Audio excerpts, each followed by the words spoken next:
Salut à toutes et à tous, c'est Météo 87. Dans cette vidéo du 23 septembre 2020, mercredi 23 septembre 2020, je viens vous faire un petit point par rapport à la situation bien agitée que nous attendons donc sur une partie de notre pays, du moins sur une bonne partie de la façade atlantique, l'arc atlantique du coup, qui donc va subir le premier coup de vent, fort coup de vent même de la saison. C'est dû à une dépression qui va venir donc se nicher au sud des îles britanniques et qui va donc nous engendrer un temps particulièrement agité, instable pour notamment donc la journée de jeudi et celle de vendredi.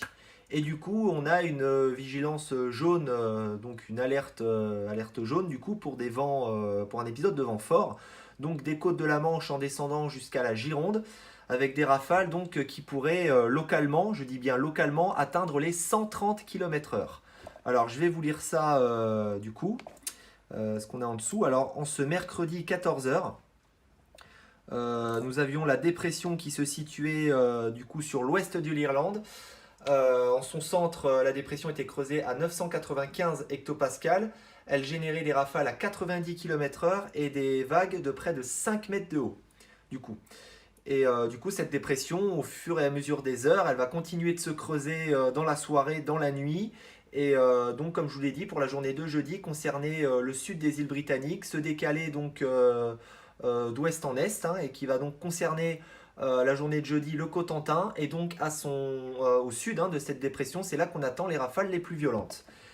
Alors, l'évolution pour jeudi après-midi. Donc, la dépression située sur l'Irlande se dirige vers le sud de l'Angleterre. Le vent se renforce nettement en tournant au secteur ouest sur le littoral atlantique et Manche. La traîne est active avec de forts grains parfois orageux. Du coup, oui, il y aura également un risque de grains orageux, un front pluvieux orageux donc, qui va concerner quelques régions. On va en parler du coup là. Et donc les rafales maximales attendues donc sur les littoraux sont de l'ordre de 90 à localement 100 km/h. Donc ça c'est dans un premier temps du coup. À l'avant de cette dégradation, le vent se renforce donc dans la vallée du Rhône et le Val de Saône avec des rafales autour de 60 km/h. La situation pour jeudi soir avec le décalage progressif de la dépression vers le Cotentin. Le vent bascule subitement au secteur nord-ouest et se renforce avec des rafales maximales attendues autour des 100 à 110 km/h sur le littoral de la Bretagne à la Gironde. De fortes rafales de vent se produisent également sous le passage d'un front pluvieux orageux du sud-ouest au centre-est, comme je vous le disais à l'instant. Les rafales donc, pourront atteindre là du coup les 80 à 90 km/h, en particulier donc, bon, sur le relief, mais aussi dans les terres, on peut s'attendre à de fortes rafales sous les grains les plus violents. Et donc, pour la nuit de jeudi à vendredi, c'est là que débute donc la période critique, ce qu'ils appellent la période critique. C'est là que nous aurons donc les vents les plus violents. Alors, les plus fortes rafales de vent se concentreront sur la côte atlantique avec souvent 90 à 100 km/h toujours. Et un risque également, attention, d'atteindre localement des rafales à 130 km/h entre la côte vendéenne et la côte basque. 130 km/h pour un coup de vent, c'est déjà pas si mal. De fortes rafales de vent de secteur nord pourront toujours se produire sur les côtes nord de la Bretagne jusqu'au Cotentin, pardon.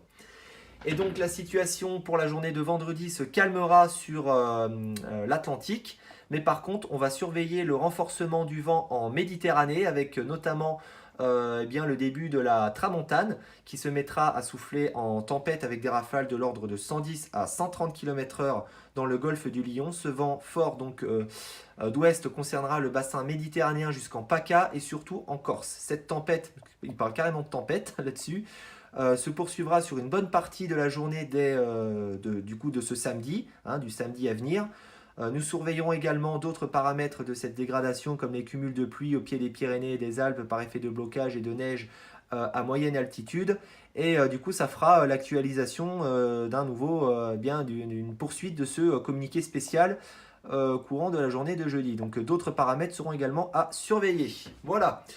Donc fin de cette petite vidéo, j'espère qu'elle vous aura plu. Dernière petite chose à vous dire, je prévois, alors si normalement j'ai pas de problème par rapport à mon boulot, parce que ça va dépendre par rapport à mon travail et tout, je prévois ce week-end, donc samedi ou peut-être dimanche, d'aller sur les hauteurs du Massif Central pour tourner une vidéo, faire une petite vidéo, une petite promenade, petite randonnée du coup qui est prévue. notamment sur la station du Lioran. Si certains connaissent, du coup, c'est situé entre 1100 à 1800 mètres d'altitude. Donc c'est vraiment bien en hauteur et ils annoncent possiblement des chutes de neige. Donc avec un peu de chance, je pourrais filmer mes premières chutes de neige. Du coup, pour cette fin de mois de septembre. Voilà. Allez, sur ce, eh bien j'en ai fini. Je vais donc, eh bien là, il est 17h30 actuellement, à l'heure où je vous parle. Je file sur le live de Cyril, parce que je suis un petit peu en retard. J'avais prévu d'y être. Eh bien, bonne soirée à toutes et à tous, et à la prochaine. Salut!